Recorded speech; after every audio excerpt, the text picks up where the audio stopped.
80-ാം സ്വാതന്ത്ര്യദിനത്തിന്റെ നിറവിലാണ് നമ്മുടെ മഹത്തായ രാജ്യം. രാജ്യതലസ്ഥാനമായ ദില്ലി കനത്ത സുരക്ഷാ വലയത്തിലാണ്. ഡൽഹി സ്ഫോടനങ്ങളുടെ പശ്ചാത്തലത്തിൽ അതീവ ജാഗ്രത പാലിക്കുമ്പോഴും പൗരന്മാരുടെ ആവേശത്തിന് യാതൊരു കുറവുമില്ല. രാജ്ഘട്ടിലെ നിർവൃതി നിർഭരമായ പുഷ്പാർച്ചനയ്ക്ക് ശേഷം പ്രധാനമന്ത്രി നരേന്ദ്രമോദി ചരിത്രപ്രസിദ്ധമായ ചെങ്കോട്ടയിൽ എത്തിച്ചേർന്നു. ശേഷം അദ്ദേഹം ദേശീയ പതാക ഉയർത്തുകയും തുടർന്ന് രാജ്യത്തെ അഭിസംബോധന ചെയ്ത് സംസാരിക്കുകയും ചെയ്തു.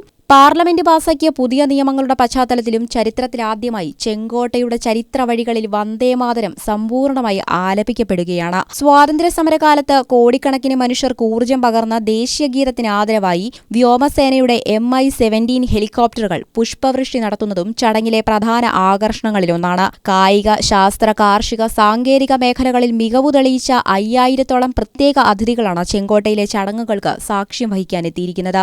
അന്താരാഷ്ട്ര ഒളിമ്പ്യാഡുകളിൽ മെഡലുകൾ വാരിക്കൂട്ടിയ മിടുക്കരായ യുവപ്രതിഭകളും ഇതിൽ ഉൾപ്പെടുന്നു.